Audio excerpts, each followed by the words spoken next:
Berkeley Heights, Schools on Parade. With the Superintendent of Schools, Dr. Robert T. Stoll.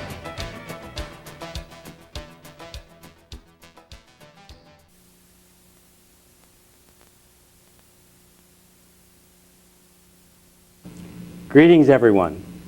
My name is Bob Stoll, and I hope we have a very exciting program for you today.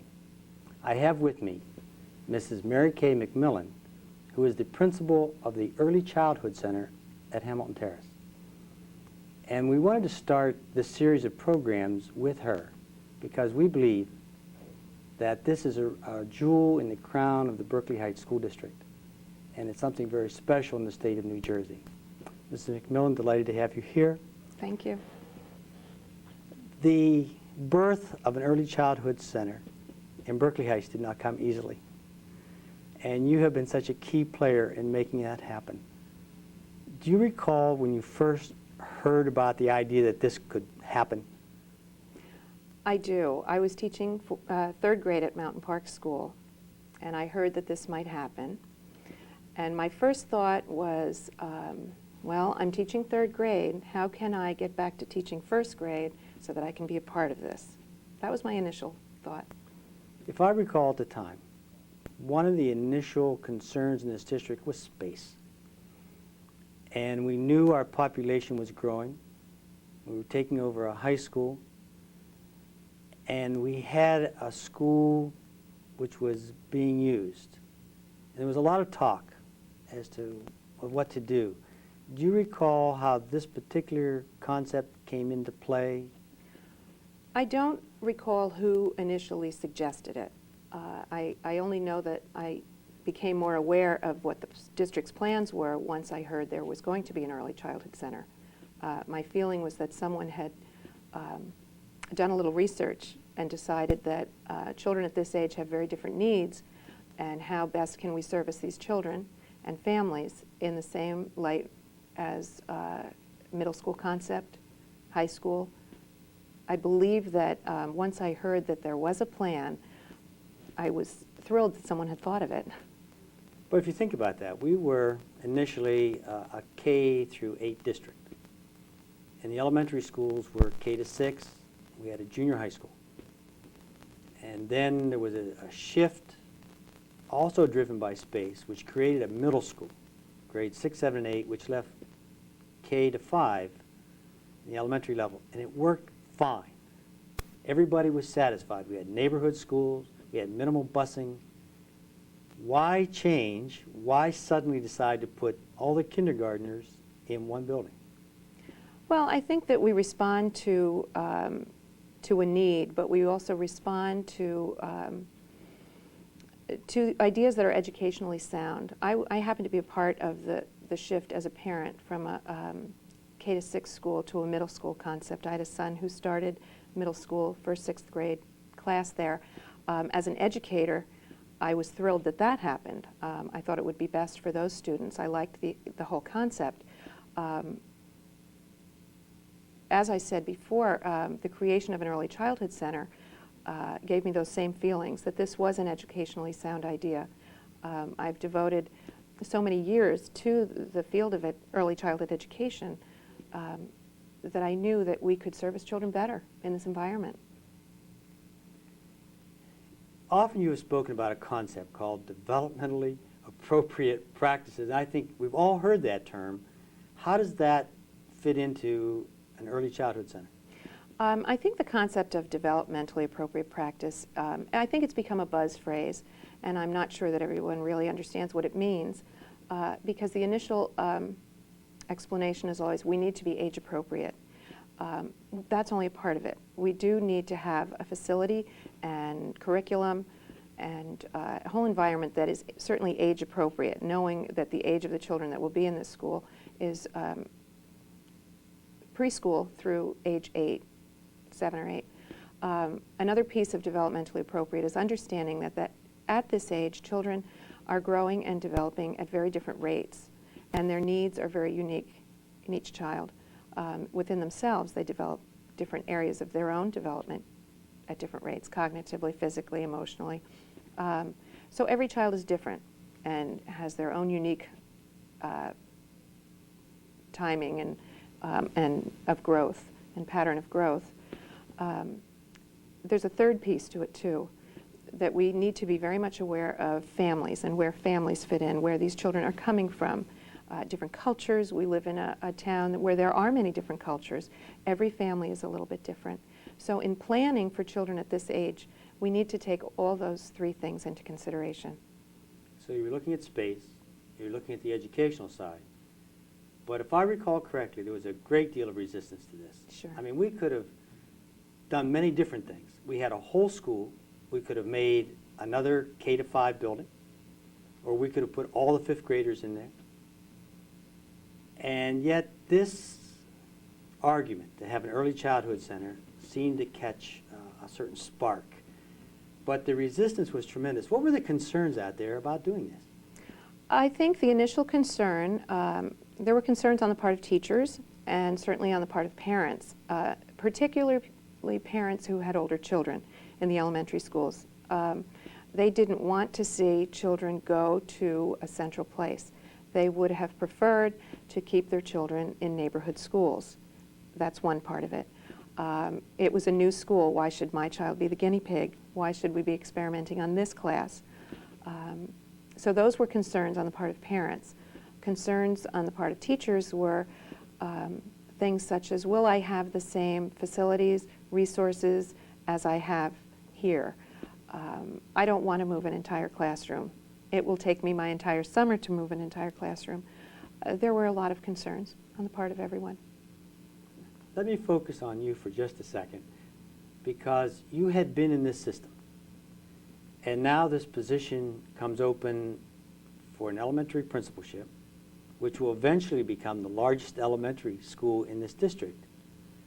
Were you just handpicked and said, here's your job? What was the process that got you into this role? Well, it was an interesting process. I had a principal who did come to me and say, have you given any thought to applying for this position? My background, my master's, is in early childhood leadership.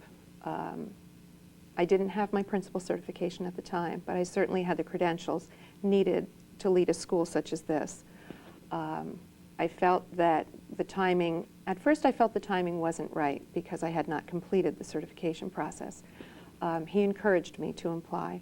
I was given encouragement by administration and by other teachers as well when it started to catch on. So I decided to jump right in and ask if I would be considered. At the same time, find out what I needed from the state to complete requirements for principal certification. I had no idea it would be the largest elementary school in the district. I just knew that I wanted to be a part of it. Did you have to go through interviews and where there's competition from outside?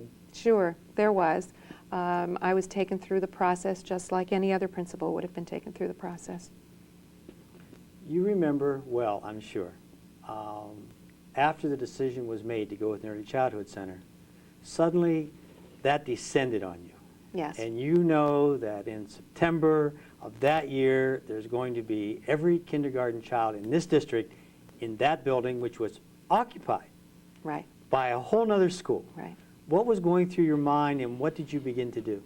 Well, initially I was given this responsibility, and I was still teaching third grade. I was not relieved of that responsibility.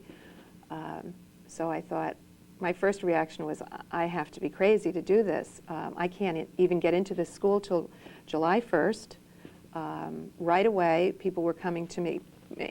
Everyone handed me their piece of it. We had committees that had worked on plans. We had ideas from administration. Head of maintenance came in and handed me a blueprint of the entire site. And reality hit. But I really could not, physically I couldn't get into the school till July 1st. But there was a lot that we began right away in terms of setting up a PTA, meeting with teachers, getting started. First, tell me about the facility itself. As you moved that kindergarten class in, did it fill what part of the school, all of the school, part of the school? The school is, you enter the building on the second floor. and that's the floor we concentrated on. That is where the kindergarten classrooms would be.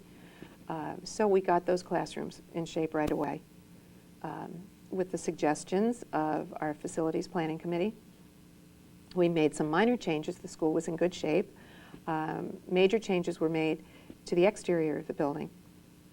Repaving, a little landscaping. We built a playground that was suited for children ages 3 to 8. Who was involved with that? That, again, the Facilities Planning Committee came up with their recommendations for equipment. The Board of Education purchased the equipment, and the playground was built by parents. The facility itself, when you started off with, parking lot was fine, you had a library, you had all the rooms prepared, and all the teachers knew where they were going to go. That was an issue we had to work out. We had 2 classrooms that were traditional kindergarten classrooms with bathrooms and big closets and everything you need for a kindergarten. We had 4 kindergarten teachers to go into that building. So we had to create a space for the other 2 classes. And that was not an easy thing, distributing materials and teachers into those classrooms became somewhat of an uncomfortable issue. Think back with me to that, the day before kindergarten opened. How prepared were you? What was happening at that time, the day before those youngsters marched in, came in on those buses? The day before, we had an orientation, simply because we couldn't do it in June. We had no school in June to use. So we brought all the children in the day before school opened. We thought we were very ready for them. We had a great schedule and program planned. We had a bus safety program planned. What I didn't really expect was the parents who were reluctant to leave their children and wanted to follow them in. If we had the children where they needed to be and the teachers were ready. But it hit me, a thought that I'd had months before, is that an early childhood center is not only for students, it is for parents as well. You have a whole class, meaning 150 that year, 153 students accompanied by parents who are entering the public school system for the first time. What did you have to do with your teachers? Now, this is the first time they've all been together. Yes. Kindergarten teachers were in fact fairly isolated. Yes. Because they didn't have the same lunch time as the normal teachers in their K-5 schools. Suddenly they're all together, and now I have to work with you as another kindergarten teacher. How did you prepare them, and how did that work? We started meeting in the spring before school actually opened. And just to get everybody communicating and talking. There was, as you mentioned, traditionally in a K-5 building, the kindergarten teachers are very isolated. They welcomed the opportunity to have lunch together, to discuss, to work together. I can't say it was easy for all of them, but as the weeks went on, the dialogue, I tried to keep the dialogue going among the teachers, and the advantages slowly were evident in having everyone together. I remember when I took my children to kindergarten, I was not willing to surrender them to this group of people running this public school system. And now not only are these kindergarten parents being asked to do that, they're also being asked to bring them into a brand new situation, never tried before. How did you deal with the parents? What had the parents done during the summer or at that time? How did you allay their fears? One of the best things that happened is, I think it was in April before we opened, we actually started a PTA. We had a parent orientation in the month of May, but by that time we had PTA committees set up, and we were already recruiting kindergarten parents to serve on those committees, which was something, it was brand new, and we needed them to buy into the whole concept. And by getting them involved in the very initial planning stages, it was a good thing. It was a good thing for everybody because there were many people I had the opportunity to meet beforehand. For example, building the playground was a wonderful opportunity for parents to work together and to feel some ownership in their new school. I've often been to assemblies in the K-5 programs, and I've seen speakers come in and make major presentations to all the youngsters. What difference does it make when you do the same kind of activity with just kindergarten children? Well, we don't do the same kinds of activities. We have a great cultural arts program going, led by PTA, in consultation with me and teachers. We bring in programs specifically geared to this age group. There have been one or two mistakes. I feel we've brought people in that have tried to gear a program to this age group and may have been a little above their heads. But for the most part, our programs last year were very successful because they were geared specifically for early childhood. It's nice to watch. It's nice to watch first graders or kindergartners last year ask questions and have those questions answered very seriously, and not have a presenter go over their heads to the third grade children, the fourth grade children to get their questions. So if I think I understand what you said, at least what I remember in the other assemblies, the speakers would respond to the older children who asked more serious questions, or at least more complicated questions. And that's not what happens here. Right. Well, it just stands to reason that when you're devoting funds to a cultural arts program, you have to find programs that you believe will reach a K-5 audience in a K-5 school. We can be more specific where we are. I had led you up to that day before, that night before you opened, and you got through that day. What was in your head at the end of the very first day of that first kindergarten program in Berkeley Heights? Well, on the actual first day, which ended very late, by the time I was absolutely sure that every child had been delivered to the right home, had gotten on the right bus, I would say it was 5:30, 6 o'clock in the evening when I finally sat down and realized that we had done it. All the months of planning, that whole long summer. The children went home happy. Parents felt maybe a little more comfortable that the first day was over, and children were happy. If I recall that year, you were also not only the principal, you were also teaching a kindergarten class. Yes. How did you handle both? Well, I went into that. The understanding was that we are not a full school yet. We are half a school, which became apparent halfway through the year that this was really not the case, because we were planning for a whole new concept the following year. Personally, it gave me a chance to slowly remove myself from teaching. That was a difficult thing for me because I do enjoy being in the classroom. So I was a principal in the morning. I was a teacher, kindergarten teacher in the afternoon. I had a full-time aide who was very competent and able to take over at a moment's notice when necessary, which didn't actually happen very often. So it was actually a good year, a very busy year, but very good year. I find it fascinating when in the other schools the principal is the principal, the teachers are teachers, they all have their own responsibilities. How did the teachers see you when you were a teacher and the principal? Well, I think what I have found is that it was a good way to make the move from being a teacher to a principal. These were people I had worked with in my years as a teacher in Berkeley Heights, and I believe that seeing me experience what they were experiencing, teaching a class and moving a classroom, helped, because I understood the concerns they had. Okay. We're almost done here, but very quickly, I'm going to fast forward. The kindergarten year has ended, and now you're planning for a first grade. Same kind of frustration, same kind of planning? In terms of the teachers coming in, yes. What we found, we did a survey last spring that gave me the confidence to really move forward with this, because the response from parents was overwhelmingly good, that this was a good thing we were doing. So in moving into our second year with first graders, I continue to see the advantages. I continue to every day be affirmed, to know that what we're doing is right.